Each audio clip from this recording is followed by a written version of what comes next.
I'm Lisa Beardsley-Hardy. I'm the Director of Education at the General Conference. Like to do? Oh, this time of year, actually any time of year, I love to go mushrooming. Yesterday I found 2 mushrooms that are quite rare called Ganoderma lucidum.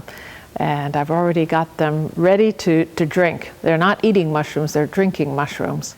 Well, I didn't start out wanting to be an educator. I studied theology. That was my passion when I went to college in the 1970s.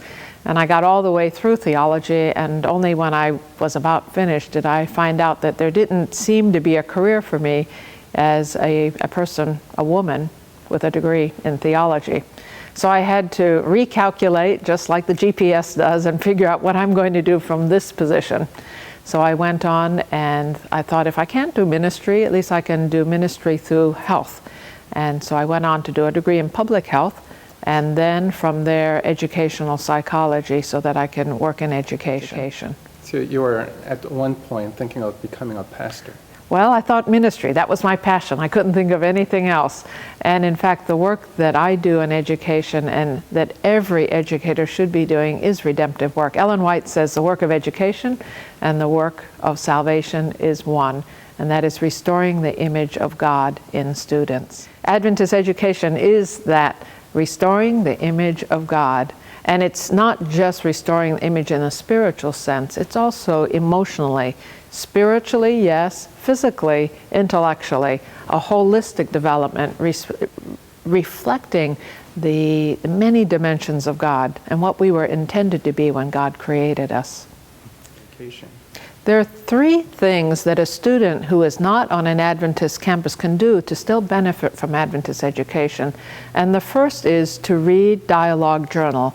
Dialogue Journal is geared for the university student who faces a lot of challenges on a public campus, intellectual challenges, social pressures, wondering how they can witness and do their part in this great gospel commission. And that's available online, dialogue.adventist.org. Another great journal that is geared towards Adventist education is the Journal of Adventist Education, JAE.adventist.org. There are many good articles that also look at the integration of faith and learning in various disciplines, and I hope that there are some budding teachers that are studying in public campuses that would be considering being a teacher in our schools. The third thing that a student could do is enroll in an online class through the Adventist Learning Community. Right. Yes, Dialogue is translated into 5 languages, English, of course, Spanish, Portuguese, French, and most recently in Italian. I did. Much of my own educational experience has been in public schools. I went to 1st grade in an Adventist school, but the rest of my education up to college was in a public high school. Then I had the privilege of studying at 2 Adventist colleges, one in England, New Bow College, and in the Philippines. But after that, 1 year at Loma Linda University, but after that, the rest of my education was on a public campus at the University of Hawaii. I did my doctoral studies there, and then I worked on a public campus as well at the University of Illinois. How was those experiences like? Did you have any challenges? There were many challenges. When I was doing my doctoral work, this was the mid-'80s, and it was not uncommon for even faculty members to, for example, be smoking marijuana at a department party, not just drinking alcohol. There was pressures from the faculty for inappropriate relationships with students, and on the campus there was just a general lack of spiritual interest. It was truly a public campus. There were only 5 of us Seventh-day Adventist students on that campus, and there were 26,000 students studying there. We used to get together once every couple weeks just to eat lunch together and share and encourage one another. What helped me most was, of course, my own personal communing with God, but staying part of a church, regularly going to church, and being part of the social activities, going on hikes with other young people, just attending business meetings of the church, going to Sabbath school, being involved, playing the organ, participating in Sabbath school, being part of a congregation. My passion is right now to expand what we're doing in the area of health professions education. We've started 3 new medical schools in the last 5 years, and I want to see at least 2 more medicals start here in the Seventh-day Adventist system, because we need to have more healthcare professionals who can carry out the healing ministry of Christ. But my bigger passion is Adventist education in all its forms, from the lowest level, primary level where I started my work, all the way through to university and medical school levels. I think it's very important not to let the pressures around you, the intellectual pressures, the pressures from friends, the pressures of just loneliness. You might be the only person on that campus, or just one other person on that campus who is a Seventh-day Adventist.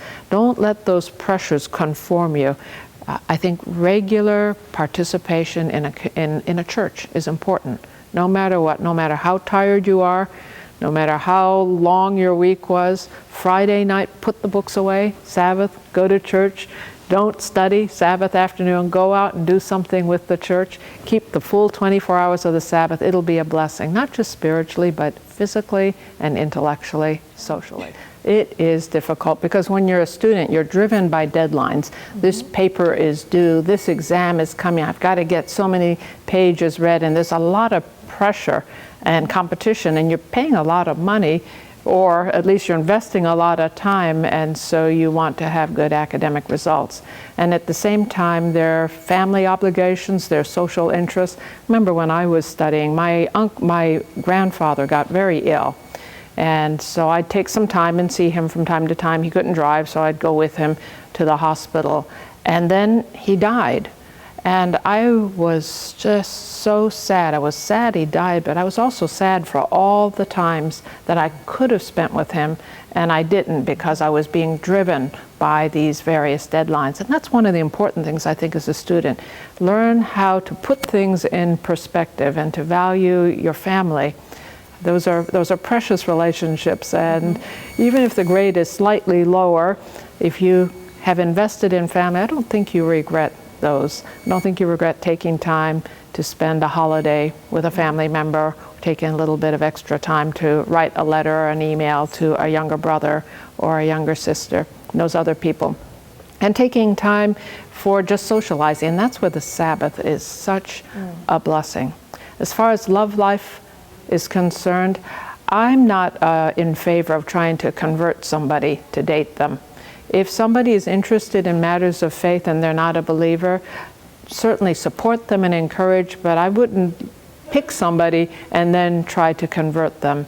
I think it really is best to select somebody thoughtfully and pick somebody who already is a believer and who loves the Lord. I would say read your Bible, pray, and go to church. Read your Bible, pray, and go to church.